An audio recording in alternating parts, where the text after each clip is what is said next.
In the Writer's Chair, candid conversations about the writing life with Lana McAra and Vandella Publishing. Welcome to In the Writer's Chair, where we pull up a chair to talk about writing craft, the writing life, and what's possible for writers right now. I'm your host, Lana McAra, and today I am so delighted to welcome Johan Raubel to the podcast. Johan is the author of Hannah, a character-driven novel exploring intimacy, connection, and emotional truth. His writing focuses on interior lives and quiet moments, favoring restraint and trust in the reader, as opposed to overt explanation. Welcome, Johan. Thank you. I am really interested in what you're doing because this is what we would call literary, a literary novel where it's more internal. But before we get into that, did you always want to be a writer? I think I did. Really? I think I did, Did you yeah. write all through school? So I wrote my first poem in English while I lived in Sweden when I was age 19. For a girlfriend, of course. And it was rather good. I really liked it.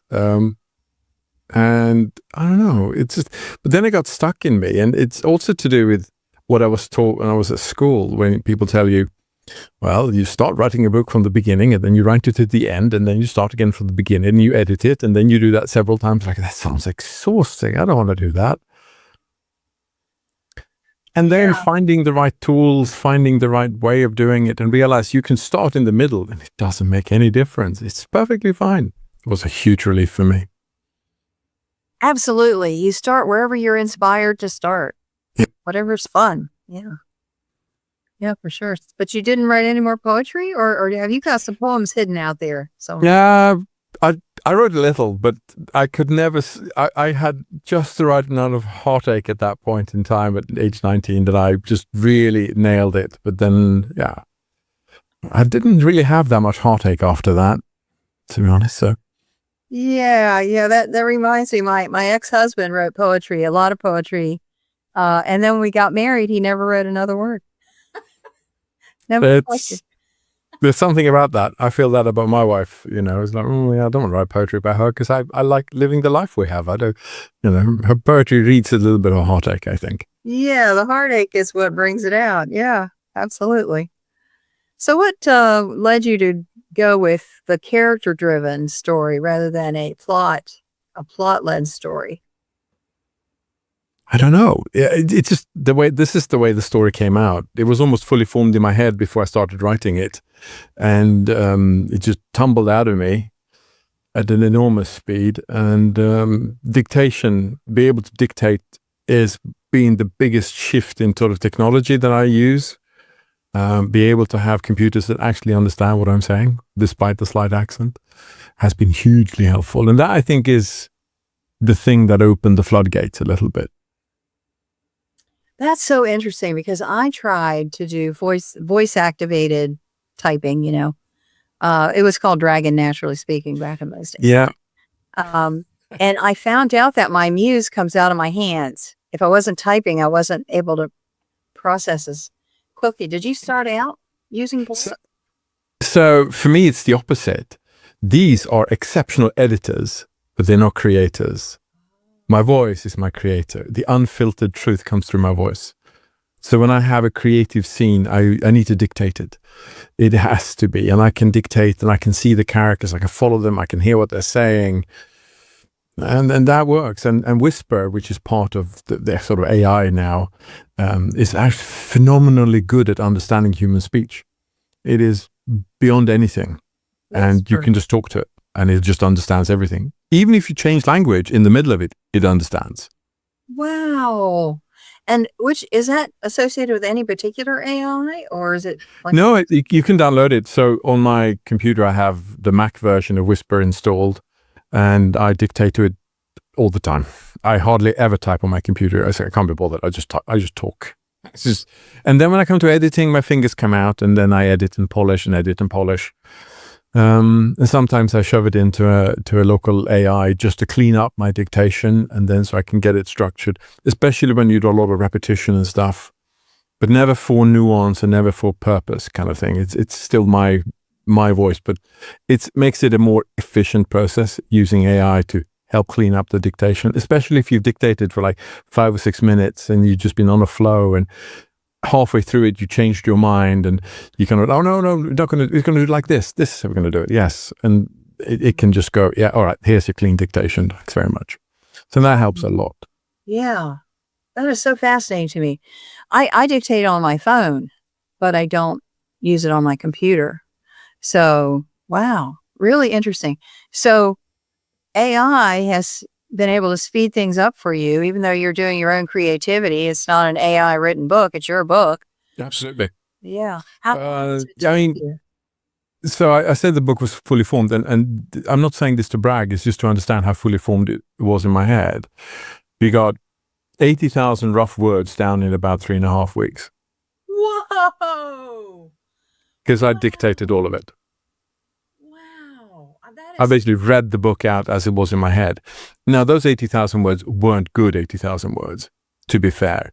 So when we pared it back and cleaned it up, we had about 60,000 words that I could build on to make it what it was, the eventual 115. But to me, and I mention it because it was such a liberating process. The book had been stuck in my head for 2 years, over 2 years. And I've been polishing scenes, refining scenes, looking at motivations, and I would take it out. Like I did a lot of writing. It was in a ski lift skiing. I did a lot of writing in my head then and talking about how the scene worked. And yeah, it was genuinely cathartic, just getting it out. So yeah, that was most of the book. Yeah. Yeah.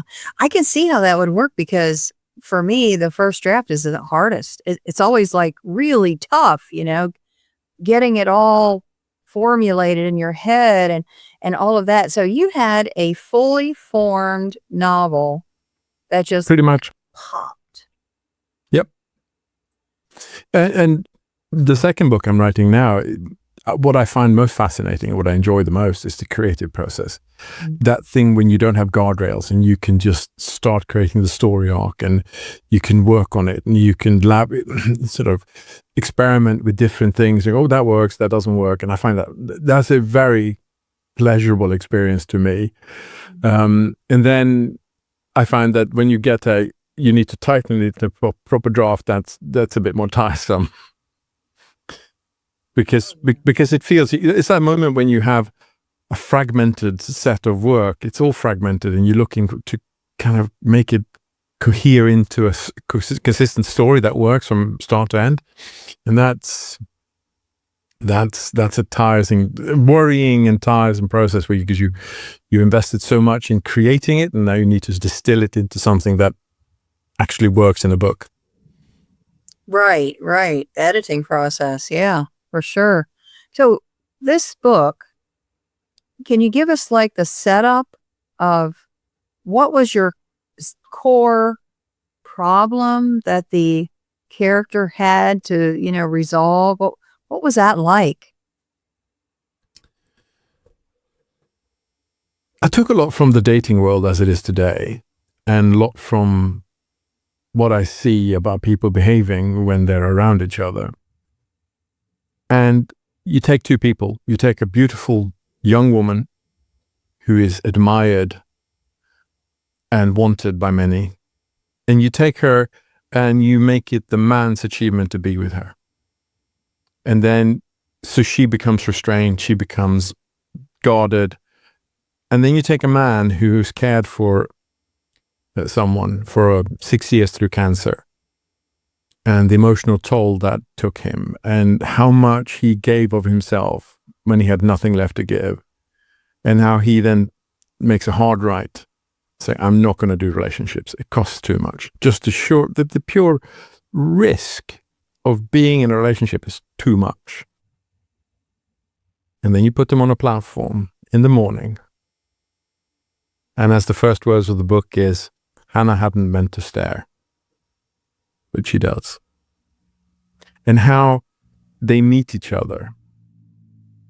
and how, because neither of them want a relationship, it becomes possible. And if either of them move too quickly, the other one would back out. But because neither of them move away, and they don't really move forward either, it just is. And that's a problem I wanted to explore. So that's what the book explores. Wonderful. I love it. That is something that so many people go through. I've been through it, and you just figure, I'm just not going to play. I'm not going to play anymore. Yeah. The game is too painful, right? Yeah. Yeah. Yeah. Wow. Very interesting. So you use the word restraint in your bio. What do you mean by restraint? So in today's world, we're expected to lean in. Men are expected to lean in, to take, to show assertiveness, to show masculinity. Women are expected to be assertive and be sure of themselves. But I don't think that's people. And restraint is waiting for someone, not taking, holding back, respecting both the time, the moment, and the person, and seeing someone for who they are and not for who you need them to be. And that the book does a lot on that. The chance for someone to be seen for who they are and not who people want them to be. That's a recurring theme in my writing, it would appear, but... Yes. So, what about pacing? Ooh, pacing. I don't know. I mean, pacing is important. You have to have momentum, but you also need to slow the reader down sometimes and make sure that they pay attention. And you need to vary that, and you need to make sure that you honor and trust the reader. So I try to be more literary, not because I want to be literary, but because the style lends itself more to a more deliberate pacing. I'm not chasing action. I'm not Robert Ludlum or any of those action writers, and I'm not trying to be. My pacing is the pacing that's needed at the moment. But you need to move the story forward, and you don't need to linger on details.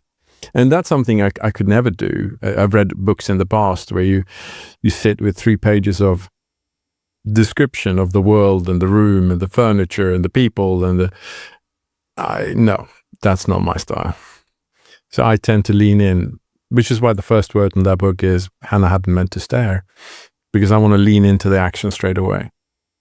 And I think quite cinematically when I write the book as well. I know the camera positions, I know where things are, I know how I see it when I imagine it.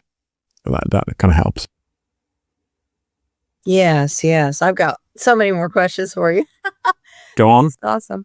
Yes. I want to take about 30 seconds to just talk about our sponsor, Vandella Publishing. Vandella Publishing is a collaborative traditional publisher, and they act as a strategic partner with their authors, and their goal is to build career authors. This is something unusual because a publisher usually doesn't get involved in the career of the author, but Vandella Publishing goes the extra mile. So check them out. Vandella Publishing is V as in Victor, ENDELA, publishing.com. So Johan, do you use first person, third person? How do you deal with that? So I generally write them past tense third person. That is my default. But in future books and the book I'm writing right now, so Hannah is set entirely in that frame. Almost. I say almost. There's some bit that isn't.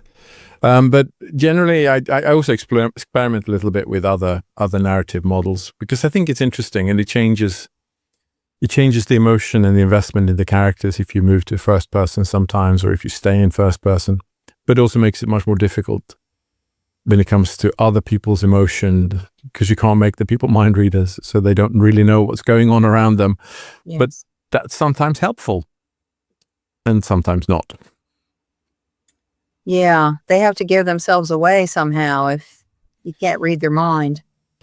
And then you get these crutches where you're like, so now I need to engineer so they leave the room so I can get into the other person's head. But generally it works. And I enjoy the process, but Hannah is very much set in. But also what I do in Hannah, which I like, is where you have mirror scenes. So you have his perspective. So it's third person limited on him and then third person limited on her.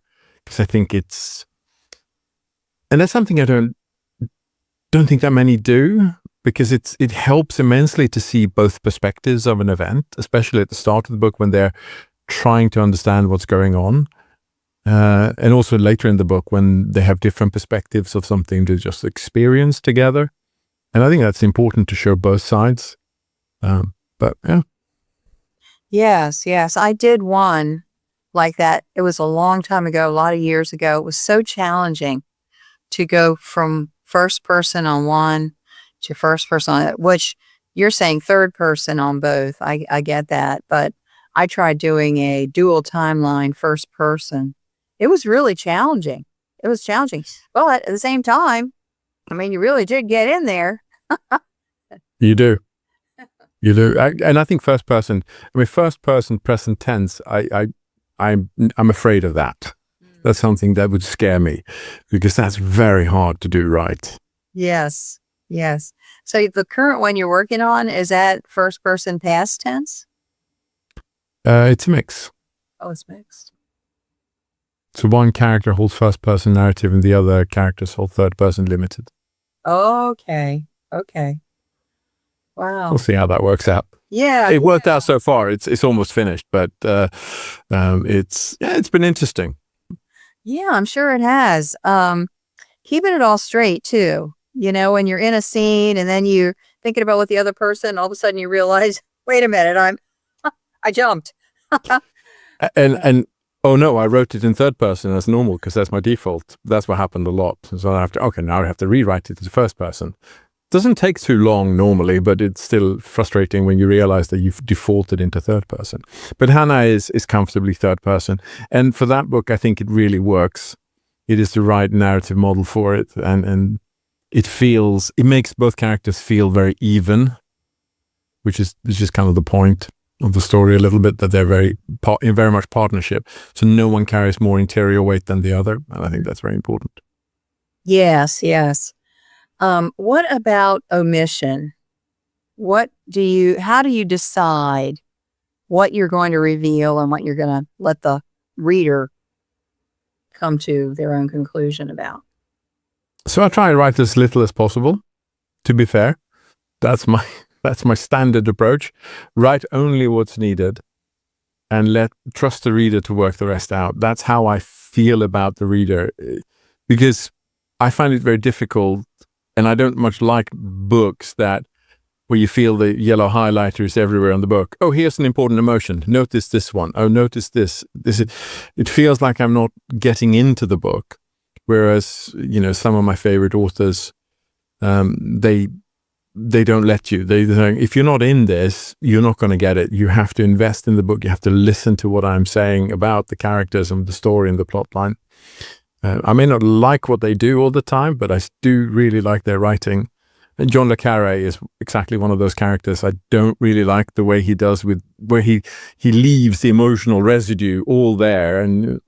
But not going to resolve it. No. Okay. And I find that somewhat frustrating sometimes, but I also love his style and I love the way he writes. So, and there are other authors as well out there that do similar things. It's so important to be a reader of good books, isn't it? Yeah. I'm do mostly audiobooks actually. Because I found early when I was trying to write that if I read books, it colored my writing a lot. But listening to books, that's safe. It doesn't color my writing. It broadens my understanding of the craft rather than colors my writing. But if I read the books, it really does impact me. In fact, I remember that first time I was at school when I wrote an essay of some kind or story, and I was like, "Ooh, this is very similar to that book I wrote. I read what I wrote, and it was almost taken straight from it. Could have been a scene in those books, and I didn't like that because it felt like I had plagiarized something instead of created something."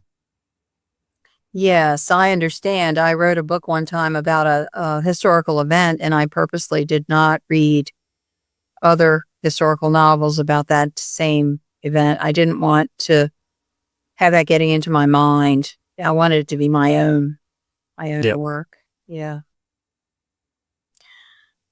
So when I'm teaching writing and editing, I see new writers really struggling to explain every little detail. And I know you know what I'm talking about. I know exactly what you're talking about. So that comes down to trusting the reader to get it.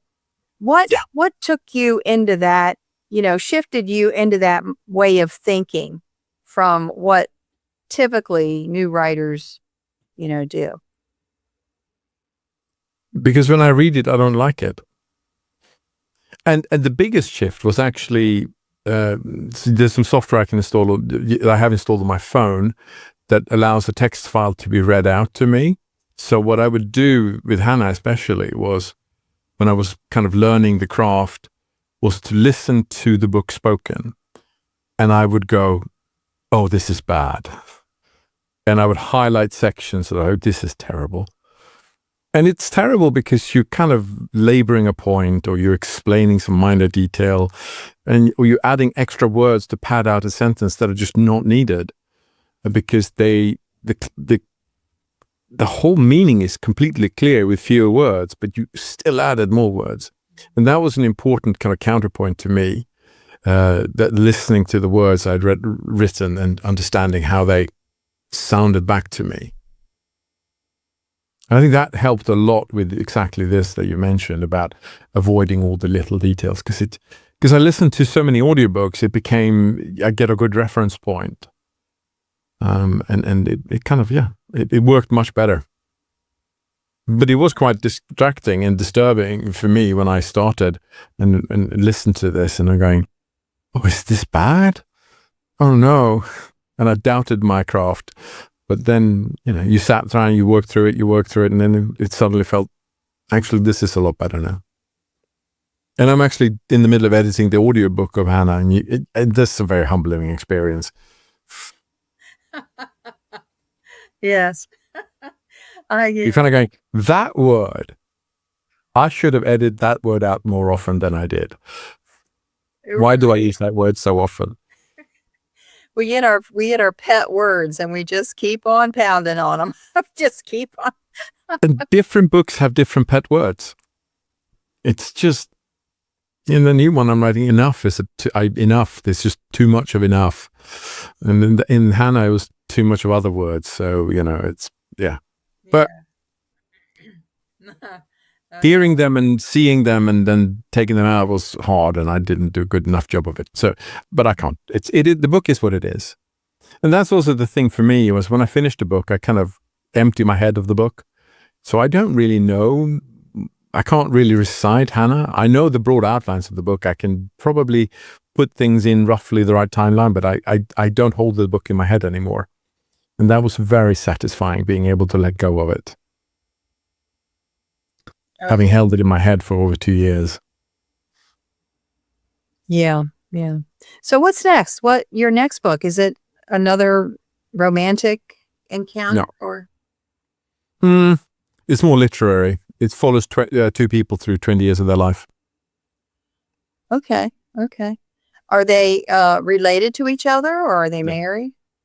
They meet at one of those youthful holidays where you go and do silly things with, you're young and adventurous, and you do silly things with people. That's where they meet. Not that they do any silly thing with each other, but that's where they meet, and that's where their relationship is established. And then we follow them through that. And through bad decisions and good decisions, through marriage and through death and all the things that happen to people in their life. Oh, wow. Do you have a title for it? The Gentle Orbit. The Gentle Orbit. I love that title. It's really awesome. When that's ready, come back and we'll talk again. Yeah, I'm fighting length on that one because it's sitting at 167,000 words and it's not quite finished yet. Oh, wow. Yeah. And Hannah was only 115, and I don't know how it got so big, but it did. It got very, and I don't know, but it's been really interesting for me see how I've taken a very different direction and how I've done a much more complicated arc and plot line and character development, because following people through 20 years, they start off with young, and at the end of the book, they're not young.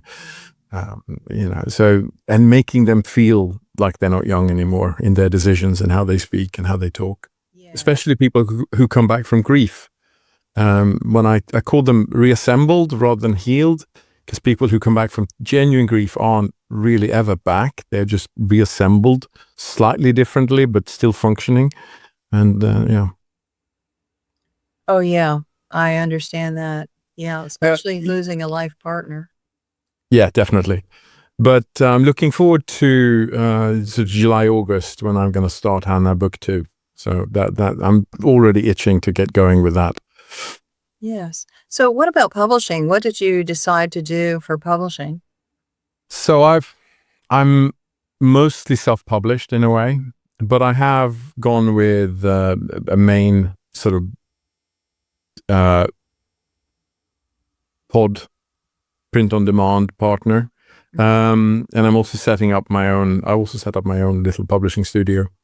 So I'm working with that, trying to get things organized around that, because I wanted to have my own setup. I didn't want to go, and we didn't have good publishing partners available to me when I set this up. So, and the hybrid publishing deals I was offered or asked to invest in, I should say, they didn't appeal to me at all because I had no control, and it was very much a package deal. And then, well, you spent the money, it's over now, and I'm not finished. And I didn't want that to happen. So I wanted to be able to plan my own destiny a little bit better. Absolutely. I'm with you on that. I worked with 3 different hybrid publishers, and the minute the book came out, darn, we're done. Have a nice life. My wife is also very jealous of the imprint we've chosen, the little cat there on our tin roof. But it's important to have a memorable imprint. So yeah, absolutely, yeah. Well, yeah, it's. We'll see how it goes. I mean, this book, and I'm grateful that I can be on your podcast here, because getting myself known is the biggest challenge as a new author. Yes. Getting people to see that you can do this, and and I have so many writing projects that I want to finish. So, and I can do 1 book a year, so I'm doing 1 book a year. Mm-hmm. Yeah, that's good. That's a good rate. That's a good steady rate. To be a career author, you just have to keep putting books out. Just keep putting them out. It doesn't mean you have to do 3 or 4 a year. It just means you keep putting them out, and over time you'll get accumulated. Yeah. Timing-wise, it takes me about 9 months to write a book. Mm-hmm. Almost irrespective of length, it would seem. But it's how long it takes, about 9 months. So yeah. Mm-hmm. So this next book, this was out in November because it got slightly late because I had some logistics issues with the publishing. This came out in November 2025, and this book, and in October we're gonna release the next one. So. Okay. But it's exciting. Mm-hmm. I feel it's like giddy about the whole thing of writing, and I feel like I'm cheating off work and not going to work. So I get it. It's euphoric. It really yes. Yeah, very, very much so. Yeah. Especially when you write, when things come, things come full circle. You've set something up, and then you write the conclusion. You look at it going, it worked. I really like it. Yeah. And when you have a good cover and you're like, oh, the cover is awesome, even though you didn't do the cover yourself, because I don't do my own covers. No, I do my own covers. This is cover me, set by me. Okay. I did all the work in making the book happen. Well, good for you. Yeah, multi-talented. I just have no eye for graphics or design. I just better leave that to the experts. But yeah, holding that book in your hand, there's nothing like it. There's nothing like it. Yeah. The thing that I find most amazing is when I pick the book up and start reading it, how I get stuck in it. I don't want to put it down, but it's my book. But because I've downloaded it, I don't hold it in my head. I just want to stand there and read it. Oh, this is rather good, actually. I like this book. I got so attached to my characters. My first 4 books was a series, and I got so attached to them that when I finished the series and moved on to something else, I actually went through a grieving period. Like, family member had died. I seriously. Oh, I can relate to that. Yeah.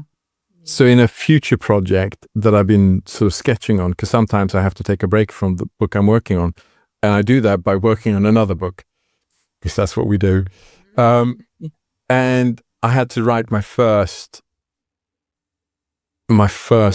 death of a character that's fully witnessed. Oh, I cried. Oh, yeah, me too. Yeah.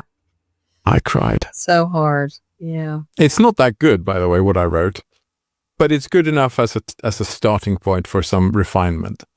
Yeah. Because I labored the point too much.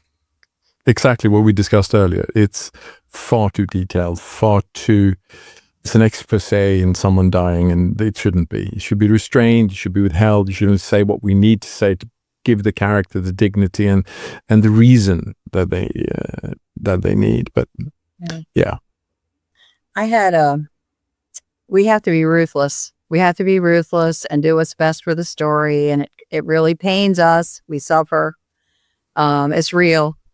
And one time I do ghostwriting, and I was ghostwriting a novel for someone who had been working on this book for many years, and eventually, said, I just don't have what it takes. And they hired me to bring it to life.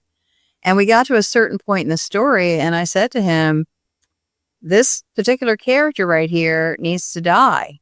That is a turning point in the story, and we need that angst. We need that tension to pull it forward. He was a side character, but he was important, and he was really loved and lovable.